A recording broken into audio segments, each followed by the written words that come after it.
سب سے پہلے تو آپ سب دوستوں کا بڑا شکریہ کہ مجھے لاہور پریس کلب میں بلایا، اور جس طرح ارشد بتا رہے تھے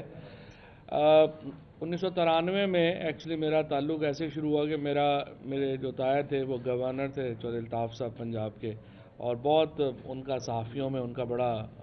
تعلق تھا۔ پرانے جو سارے صحافی تھے، مجید نظامی صاحب، عارف نظامی صاحب، اور پرانے جو 60s میں چونکہ وہ کونسل مسلم لیگ میں تھے تو ان کا بڑا تعلق تھا، دوستی تھی۔ اس کے بعد پروفیسر وارث میر صاحب، یہ تمام لوگ ان کے بڑے اچھے دوست تھے، تو اس کی وجہ سے ان کا ایک تھا کہ وہ بڑے پرو جرنلسٹ، پرو صحافی رہے۔ تو میں چونکہ گورنر ہاؤس میں رہتا تھا، گورنمنٹ کالج میں پڑھتا تھا، پھر میری بڑی دوستی تھی خالد قیوم سے۔ خالد قیوم صاحب جو ہیں وہ اب تو خیر بیورو چیف ہو گئے ہیں، اس وقت تو جونیئر صحافی تھے۔ ارشد انصاری صاحب بھی، رئیس انصاری صاحب، اعظم معین، بہت سارے لوگ جو ہیں وہ کینیڈا چلے گئے ہیں، ظہیر بابر وغیرہ تو میرا خیال ہے کہ کینیڈا چلے گئے ہیں، محسن گرایا، یہ تمام لوگوں سے بڑی ہماری، اور بھی بہت تھے۔ تو جمیل چشتی صاحب، پہلے طاہر مجید صاحب ایڈیٹر تھے پاکستان کے، پھر اس کے بعد جمیل چشتی صاحب ہو گئے، تو میں نے پاکستان اخبار میں کالم جو ہے لکھنے شروع کیے۔ پھر اس کے بعد جب اپنا جنگ میں پھر میں نے کالم شروع کیا، پھر سہیل بڑائی صاحب جو ہیں ان کی ساتھ جو ہے وہ بڑی لمبی چوڑی نشستیں ہوئیں۔ پھر بعد میں عامر میر جب صدر بنا ادھر اپنا پریس کلب کا، تو اس کی وجہ سے پھر ہم بہت ہی پریس کلب میں جو ہے وہ یہاں پہ رہتے تھے۔ یاکو کا ہوٹل تھا، سارے لوگ پہلے وہاں جا کے پیتے تھے۔ اب میں اس دن بات کر رہا تھا اپنے آفاق منصور سے کہ یہاں پہ لاہور میں اگر کوئی اب ادبی بیٹھے گا تو وہ یاکو کا ہوٹل ہے، اس کو تو بنا دیں، کیونکہ سارے صحافی وہاں جاتے تھے اور سارے رپورٹرز، اور بڑا لاہور کا ظاہر ہے ایک ہمیشہ جو ہے وہ ایک رہی ہے۔ آپ کو معلوم ہے، آپ کو ذرا سے یہ بتا دوں کہ اگر جو اخبار جو تھا وہ سب سے پہلا تو ہندوستان میں اخبار کلکتہ میں لانچ ہوا، بٹ جو نارتھ انڈیا میں سب سے پہلی جو اخباری صنعت ہے وہ لاہور میں شروع ہوئی، اور کراچی میں اور سندھ میں بہت بعد میں لاہور سے اخبار جو ہے وہ پہلی دفعہ ہندوستان کا جانا شروع ہوا۔ تو لاہور کی ایک بہت رچ ہے۔ پچھلی دفعہ جب میں آیا، مجیب الرحمان شامی صاحب نے، وہ ایک اور میرے بہت ہی بزرگ ہیں، انہوں نے بلایا تحریک انصاف ادھر اپنا تحریک پاکستان کے ادھر فنکشن میں، تو میں نے ان سے یہ کہا تھا کہ ہم اور آپ مل کے لاہور میں ہم صحافیوں کا، میڈیا کا ایک میوزیم کریٹ کریں کہ کیسے یہ لاہور میں جو سفر ہے اخبار کا شروع ہوا، اور اب بھی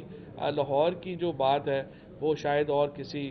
شہر کی بات جو ہے وہ نہ ہو، اور یہاں پہ جو ابھی بھی جو لاٹ ہے کیمرہ مینز کی، فوٹوگرافرز کی، یہاں جو بہت سارے رپورٹرز بیٹھے ہوئے ہیں، بہت سارے بالکل میرے چھوٹے بھائیوں کی طرح ہے، بہت میرا ہمیشہ ایک کمفرٹیبل فیل کرتا ہوں۔ بہت سارے وزیر اطلاعات تو جو ہیں وہ پریس کلب میں آتے ہی ڈرتے ہیں کہ پتہ نہیں اگوں کی ہوئے گا، لیکن یہ ہے کہ مجھے ذرا کمفرٹ ہوتا ہے کہ کوئی چلے جائیں گے تو کوئی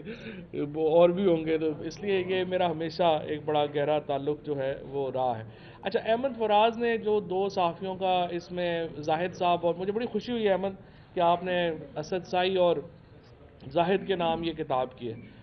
دونوں بہت بڑے رپورٹرز تھے۔ اسد سائی سے بالکل میرا بھائیوں والا تعلق تھا، بدقسمتی سے بڑی جوان عمر میں ان کی ڈیتھ ہوئی،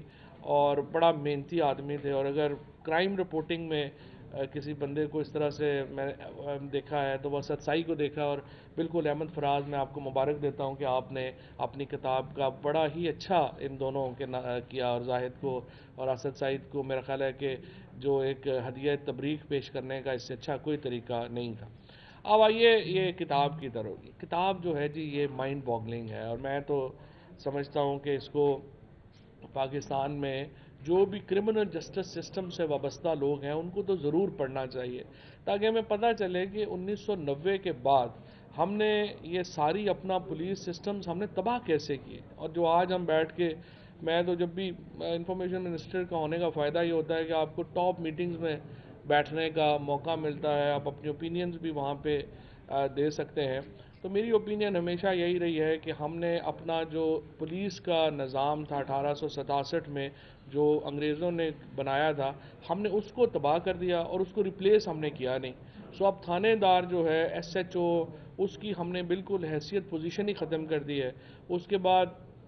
جو ہمارے ہاں اس وقت ڈسٹرکٹ پولیسنگ ہے، رورل پولیسنگ ہے، اس کا ہم نے بیڑا غرق کر دیا ہے، اور اس کے علاوہ کہ آپ ان کو بالکل نیچے سے بنانا شروع کریں اور اس کے علاوہ آپ کے پاس کوئی حل نہیں، تو آپ صرف اندازہ لگا لیجئے کہ 5,500 لوگ ایکسٹرا جوڈیشل کلنگ میں مارے گئے ہیں 1990 سے لے کے اب تک۔ ہونے کی حیثیت سے انسپیکٹر نوید سعید سے آصف زرداری پر تشدد کروانے اور پھر جنرل پرویز مشرف کو نواز شریف کے حکم پر کراچی ایئرپورٹ پر گرفتار کرنے کی کوششوں کا بھی الزام ہے۔ اچھا، یہ پھر ہوا یہ کہ جب شہباز شریف صاحب نے یہ کیا کہ رانا مقبول صاحب کو اور ان کو کہہ دیا کہ آپ بندے مروائیں، تو بعد میں ان کی ایک پوری لاٹ تھی نیچے،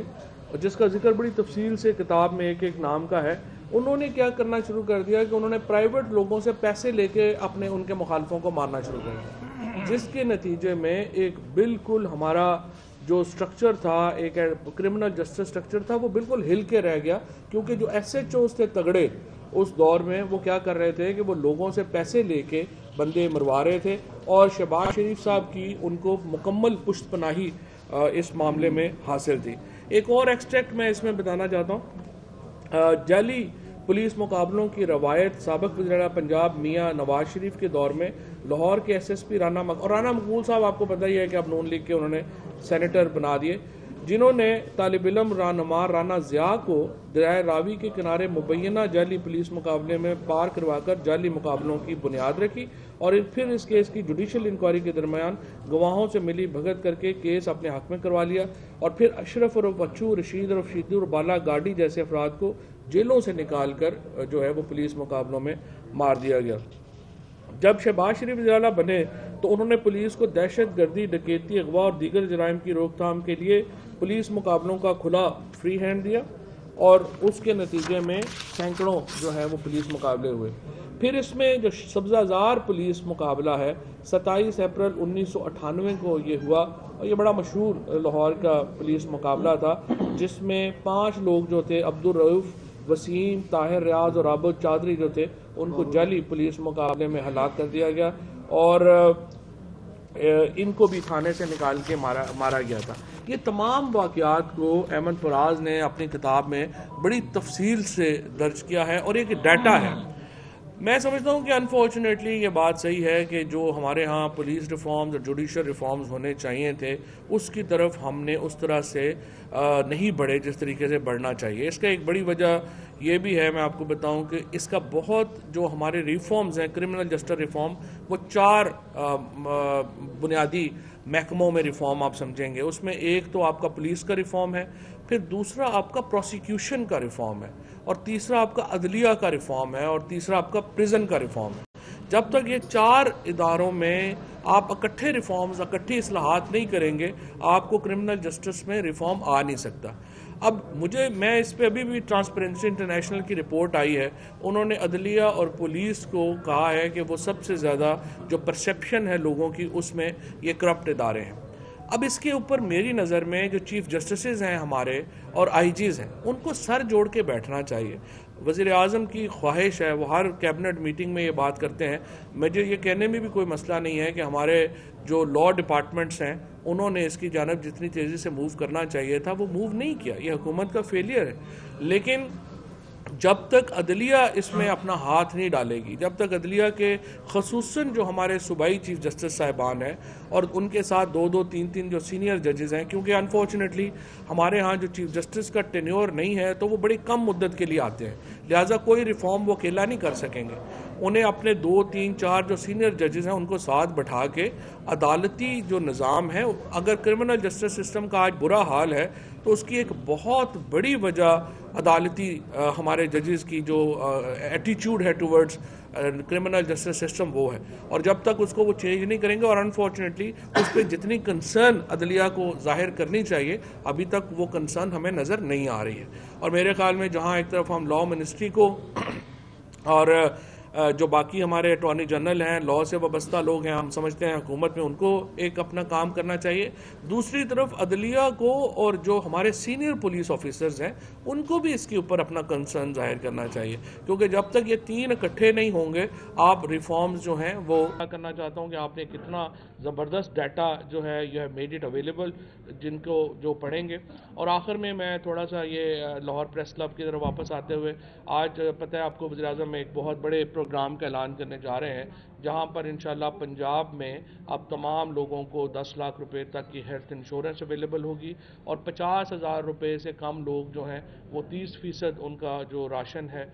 وہ اس میں ان کو رعایت ملے گی. سو میں آج یہ کرنا چاہ رہا ہوں کہ آپ چونکہ ارشد ناظر صاحب کیونکہ یہ 3 مہینے لگنے ہیں باقی پروگرام میں، تو جسٹ ٹو گیو پریفرنس جو ہمارے جرنلسٹ صاحبان ہیں ان کو انشاءاللہ ہم اگلے 1 ہفتے میں ہیلتھ کارڈ جو ہے وہ سارا یہاں پر دیں گے.